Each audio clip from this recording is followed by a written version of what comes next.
Анан тышкы жана ички коопсуздук боюнча. Мына бул жерде погон тагынган биздин генералдар отурат, Улуттук коопсуздук комитети, Ички иштер министрлиги жана башкалар.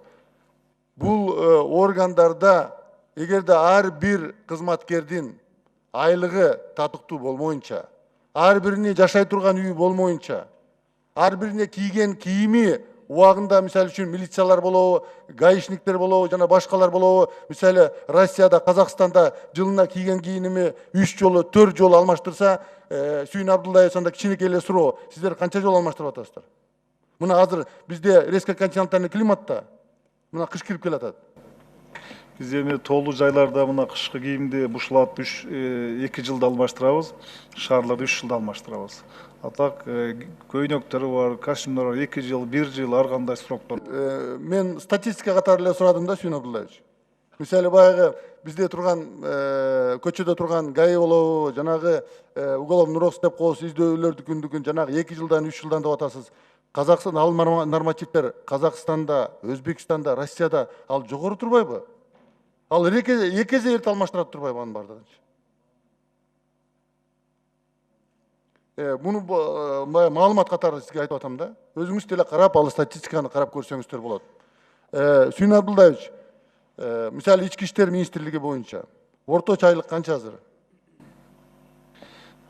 Сержанттар кичи курам дейбиз, кенже курамдар 8600 сомдон алат эле. Мына буюрса 2021 январдан баштап алар 15500 ала башташат. 15500 алып атышат, Канча Ички иштер министринин кызматкери турак жайы жок, үйү жок?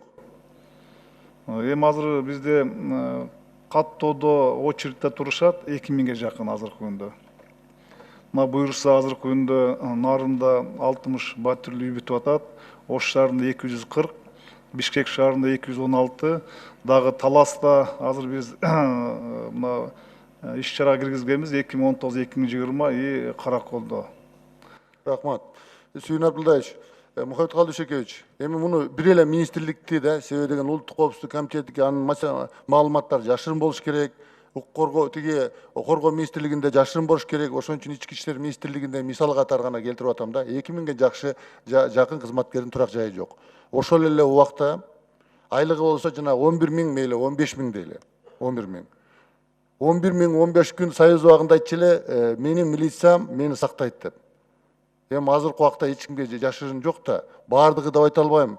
Бирок коррупциянын мындай жогорку деңгээлде экенин укук коргоо органдарыбызда да Сүйүн Абдулдаевич эч кандай жашырын жок да. Себеби дегенде биринчи жолу укук коргоо кызматкери кирип атканда жумушка, эгер алган айлыгы 8000 сом болсо, эгер үйү жок болсо, союз убагында бир анекдот бар эле, ОБХ-сиңизге удостоверение менен пистолетти берип койсо жетишет да депчи, ага айлыктын эмне кереги бар деп.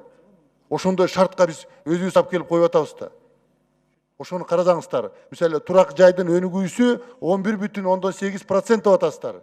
19-жылы, 20-жылы 11,9 деп берип атасыздар. Курулуштун өнүгүүсүчү, биздин өндүрүштөчү.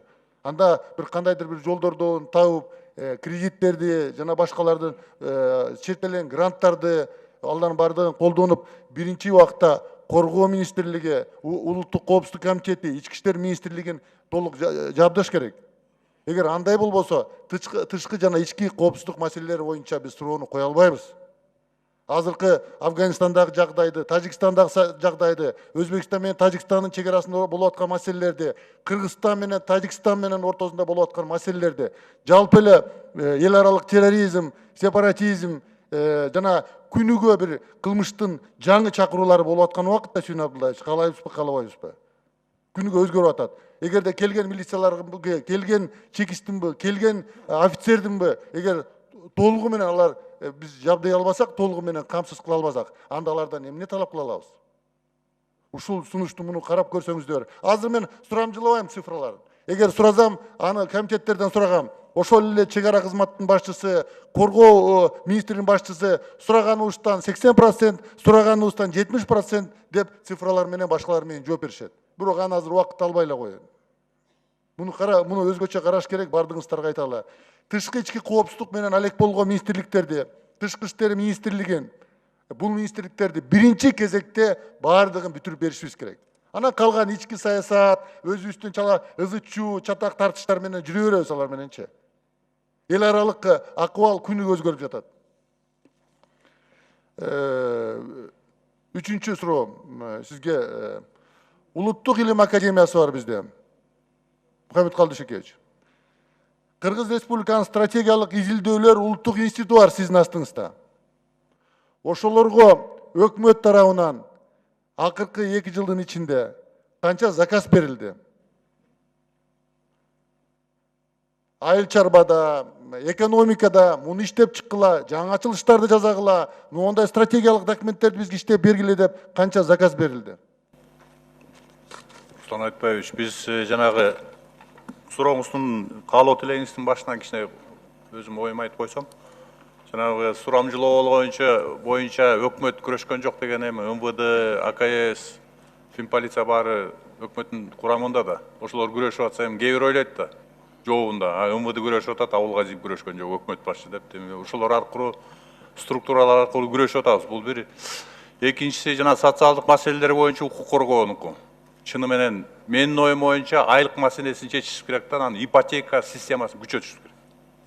Айлыгы жакшы болсо ипотекадан каалаган жеринен, каалаган убакта, каалаган өлчөмдө алып алат деп ойлойм.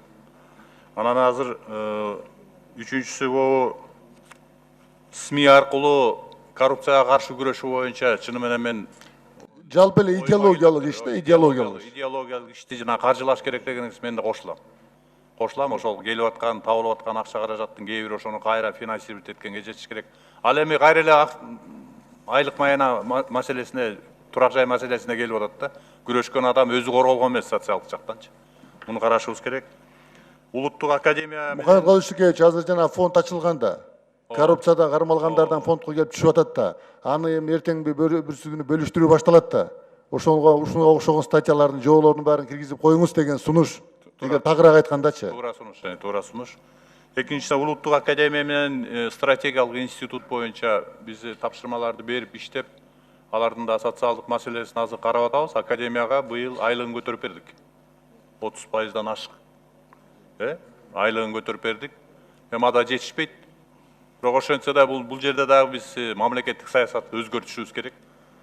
Улуттук академиясы өзүнүн ичинде өзү менен болгон бир структурага айланып калган. Булар академия чыны менен бизге экономикабызга, маданиятыбызга, тарыхыбызга салым кошо турган бир структураны алып келип, анан биз өзүбүз, сиздер, мен ойлойм, жогорку кеңештин астында көзөмөлү бар ушундай институттар болуш керек деген ойдомун. Ниси боюнча дагы көп ойлор бар, бирок бизге мындай багытыбызды бере турган, өнүгүүбүз кайсы жака жылыш керек, кандай мүчүлүштүктөр бар, кандай сунуштар болуш керек бере албайт. Институттун өзүнүн акыбалы ошондой экен. 15 000 сом алган жанагыдай заманбап билимге ээ болгон киши 15 000 сомго барбайт экен. Муну менен азыр карап атабыз. Азыр жетекчиси жок турат. Ошону карап, аны да сиздер менен акылдашып туруп бир эффективдүү иштей турган кишиге. Улуттар илим академиясына Мухаммед Калдышекевич ушу акыркы 2 жылдын ичинде канча заказ бердиңиз? Бир заказ бердиңизби? Шын айтайын, заказ берген жокмун, бирок биз менен иштеп атат. Экология жагында, жанагы мөңгүлөрдү коргоо боюнча экология жагынан иштеп атат. Эсиңизде болсун да, ошол жерде Мухаммед Калдышекевич, Улуттук илимдер академиясында азыр 30 академик, 40 членкор, 200-кө жакын доктор наук иштеп атат. А биз сиз экөөбүз талашып отурабыз. Мухаммед Калдышекевич, программаңызды качан интернетке элесиз депчи. Деталдык планыңызды өкмөттүн качан элесиз? Бир өкмөттүк Кыргызстандын экономикасын өнүктүрүү боюнча стратегиясын качан элесиз деп. Бир ушуларга акча бөлүп берип койбойсузбу? Ошонун ичинен бир ондогондору академиктер экономика тармагында болуш керек. Профессорлор, академиктер, докторлор, членкорлор. Убагында эсиңизде болсо ошол белгилүү экономисттер Турар Койчиев, Айыл Чиевтер убагында бир 10-15 жыл мурун Кыргызстандын өнүктүрүү боюнча бир сонун программаларды иштеп чыгышкан. Бирок ал калды ошомойдон, алар тарыхка кетти. Аны көтөрсө азыр деле актуалдуу болуш керек ал маселелерчи. Эске алалык. Сизден бул сизден Руслан Айтбаевич, убактыңызды аяктады. Акыркы сунуш катары Мухаммед Калдышекевич, акыркы сунушум баягы учечка капиталов деп айттык эле. Анан азыр кошумча айтып коеюн, каалайбызбы, каалабайбызбы, кадрлар кетип атат. кадрлар кетип атат. Мисалы, Минздрав боюнча өткөн жолу эле статс-секретарь келгенде сүйлөштүк эле, 2017 жылы 200-ге жакын медперсонал кетишти. Россияга башка жакка жумуштан кетип калышты. Айлыктын азынан, социалдык камсыздоонун жогунан 2018 жылы 317 кетти. МВДда мындай жалпы эле өзүбүз эле тактап чыккандан 17 жылы 96, 2018 жылы 173 кызматкер кетти дешип атат. Азырда көп жерде вакансия күндөн күнгө өсүп атат деп атат Сүйүн Абдуллаевич. Аны азыр тактабасак деле болот.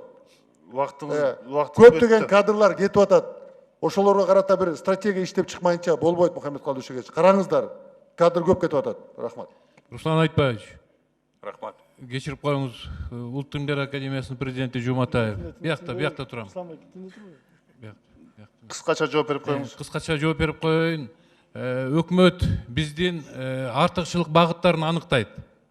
Ошону өкмөт аныктагандан кийин Улуттук илимдер академиясы ошо багыттар боюнча проектлерди сунуштап, ошол биз үчүн мамлекеттик заказ болуп эсептелет. Албетте, бу жерде кээ бир мындай түшүнбөстүктөр болушу мүмкүн. Акыркы учурда, акыркы 2 жылда биз мына мамлекеттик заказ дегенге өткөн атабыз. Мына ар бир министерстволор менен өзүнчө иштеп, жергиликтүү бийликтин өкүлдөрү менен иштеп, ошолор бизге берген заказдын үстүнөн гана иштейли деп атабыз. Мына азыркы сиздин сурооңузга ошол жооп. Ошонун баардыгын түшүнүп турам, урматтуу Улуттук илимдер академиясынын жетекчиси. Анын баарын түшүнүп турам, мен сиздерге жардам катары айтып атам. Керек болсо, сырткы мамлекеттерден гранттарды, кредиттерди алып, сиздерге заказ болуш керек. Министрликтерденби, премьер-министрликтенби? Рахмат.